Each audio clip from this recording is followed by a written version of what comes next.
안녕하세요, 왕노무사입니다. 구독자 여러분들 혹시 조조소라고 아시나요? 이 과장님 유튜브 채널에 올라오는 인터넷 드라마 같은 건데요. 중소기업에서 일어나는 일들을 재미있게 그려놓은 그런 드라마입니다. 제가 이번에 영상을 이렇게 찍게 된 이유는 조조 에피소드 12에서 노동법 관련된 흥미로운 주제가 나왔기 때문입니다. 바로 상시 근로자 수에 대한 건데, 회사가 비열하게 하는 짓거리 중 하나, 상시 근로자 수 쪼개기에 관한 이야기입니다. 상시 근로자 수가 뭐예요? 중요해요? 엄청 중요하죠. 일하는 분들이 노동법에서 가장 관심을 많이 가지는 게 어떤 건지 아세요? 저는 상담을 많이 해봐서 아는데요. 바로 돈 관련된 겁니다. 연차 휴가, 시간의 수당에 대한 가산수당, 이런 것에 관심이 굉장히 많으세요. 바로 상시 근로자 수가 이런 돈 관련된 노동법상 규정에 밀접하게 관련되어 있습니다. 그래서 상시 근로자 수에 대해서는 영상 뒷부분에서 자세하게 설명하도록 하고요. 먼저 왕노무사가 만났던 중소기업 사장님들 썰을 좀 풀어볼까 합니다. 조조소를 보면은, 발음을 잘해야 됩니다. 조조소를 보면은 정 사장님이 나오는데, 그분을 보니까 예전에 만났던 많은 중소기업 사장님들이 떠올랐습니다. 왕노무사는 왜 중소기업 사장님들을 만나러 갈까요? 컨설팅? 뭐 그런 건 아니고요. 저는 일단 좋은 일로 사장님들 만나러 가지는 않습니다. 그래서 솔직히 뭐 사장님들은 저 보는 거 별로 안 좋아할 거예요. 왜냐하면은 뭐 임금 체불이 있을 때 합의서를 작성하거나 뭐 합의를 보거나 그러기 위해서 사장님을 찾아갑니다. 임금 체불 당한 노동자들의 임금을 받아주기 위해서 사장님을 약간 뭐 협박도 하고 그러기 위해서 찾아가죠. 사무실 근처 도착하면은 진짜 그 조조소 드라마에 나오는 그 분위기가 유사합니다. 사무실 앞에 보면은 외제차가 있어요. 사장님 거겠죠. 그걸 보면서 일단 좀 기분이 안 좋아요. 기분이 안 좋은 채로 사무실로 들어갑니다. 주휴수당 안 주고 연차수당 안 주고 이렇게 임금 체불하면서 외제차는 타네? 본격적으로 체불된 임금을 받기 위한 그 미팅을 시작을 하면은 사장님들이 굉장히 억울해합니다. 뭐가 그렇게 억울할까요? 내가 이렇게 근로자들한테 잘해줬는데 무슨 연차수당이니 연장근로수당이니 그런 소리를 하냐, 억울하다 이거죠. 정말 기분이 안 좋은 적이 있었는데, 사장님이 이렇게 저랑 대화하다가 갑자기 급여대장 가지고 와보세요 이러는 거예요. 그래서 갑자기 일하시던 분 중에 한 분이 출력을 해서 왔어요. 근데 급여대장을 뭐 사장님 거는 잘라서 안 보이게 할 수도 있는데 귀찮았나 봐요. 그냥 다 출력을 해서 줬어요. 저 앞에서 급여대장을 딱 보면서 이 사람들은 대학도 안 나왔는데 내가 월급 250만 원 맞춰주고 있다. 노무사님 같으면 그렇게 주겠냐? 내가 이렇게 잘해준다. 그런데 연차수당을 더 달라고? 진짜 이거 양심 없는 거 아니에요? 네가 더 양심 없어. 급여대장 위쪽을 보면은 사장님께 있고, 그리고 또 친인척 성씨가 같아요. 한 2명이 더 있었습니다. 사장님 그 기본급이랑 고정상여 월마다 받는 거 합치면 1000만 원. 그 밑에 친인척들은 800. 그 밑으로는 이제 다 외부인들인가 봐요. 그냥 돈 받고 일하러 온 사람들인데 300 넘는 사람이 없어요. 이걸 보면서 저는 너무 화가 났습니다. 솔직히 뭐 중소기업 사장님들 월급 1000만 원 받든 2000만 원 받든 저는 뭐 개의치 않습니다. 제가 신경 쓸 부분도 아니죠. 열심히 사업해서 많이 벌어가는 거 누가 뭐라 합니까?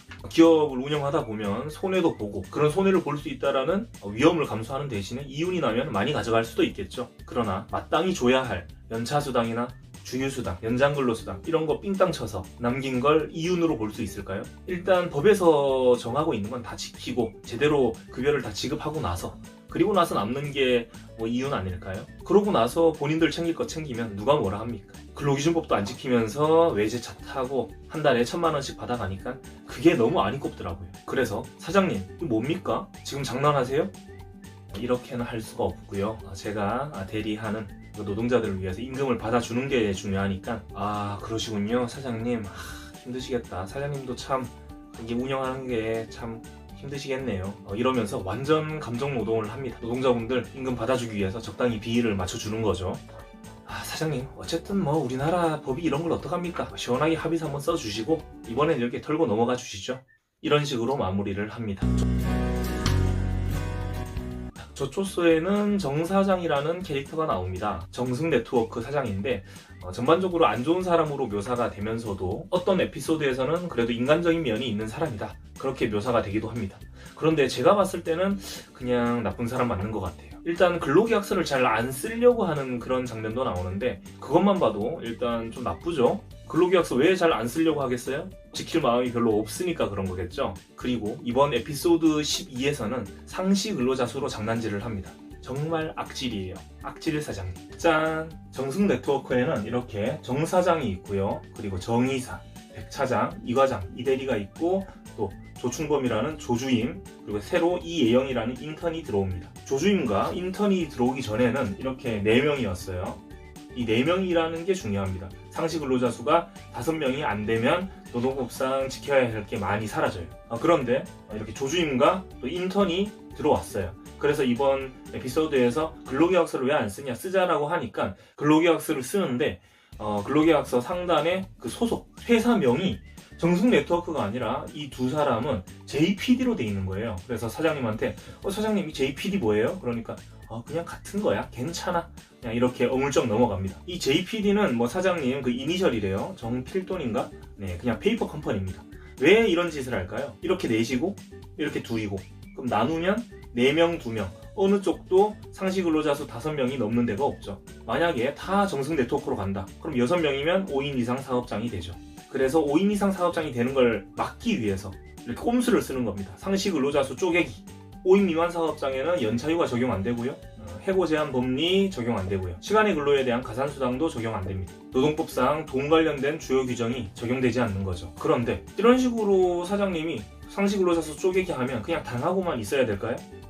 무조건 4명, 2명으로 인정되어서 5인 이상 사업장이 아닌 게 되는 걸까요? 물론 해결할 수 있는 방법은 있습니다. 재직 중에 사장님 이거 말도 안 되잖아요. 사실상 이거 페이퍼 컴퍼니고 5인 이상 사업장이니까 연차휴가 주고 다 주세요 라고 하면 현실적으로 회사 더 다니기 힘들어지겠죠. 그래서 아무래도 퇴사하고 나서 문제 제기를 하는 편이 나을 수도 있습니다. 퇴사하고 노동청 가서 아니 이거는 그냥 페이퍼 컴퍼니예요, 가짜 회사예요, 그래서 우리는 사실 5인 이상이었던 거예요 라고 주장하면 근로감독관님이 그래요? 제가 조사해 보겠습니다, 뭐 이런 식으로 절대 안 합니다. 글쎄요, 그런 근로감독관이 있을 수도 있지만 대부분 그렇게 하지 않습니다. 근로감독관이 많이 바쁩니다. 가짜 회사라고요? 그럼 관련 자료 제출해 보세요, 이런 말밖에 못 들어요. 그래서 중요한 포인트는 재직 중에 꼭 증거를 확보해 놔야 합니다. JPD라고는 하지만 실질적으로 뭐 이거를 거래처와 만날 때 이 이름 사용하지 않겠죠. 물론 정말 꼼꼼하게 상시 근로자 수 쪼개기 컨설팅을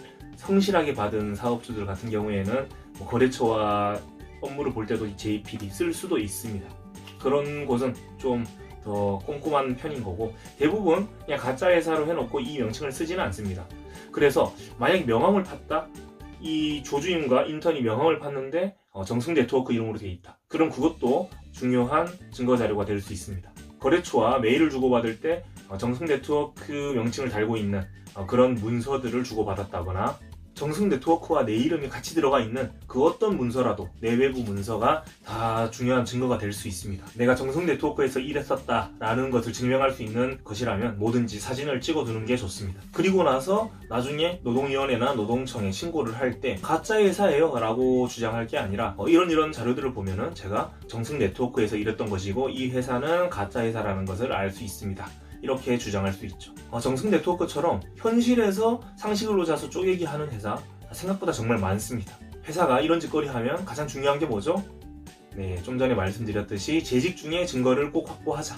퇴사하고 나서는 증거 확보하는 게 10배 힘듭니다. 오늘은 여기까지 하겠습니다. 영상이 도움이 됐다면 구독과 좋아요 눌러주시고 다음 시간에 또 만나요.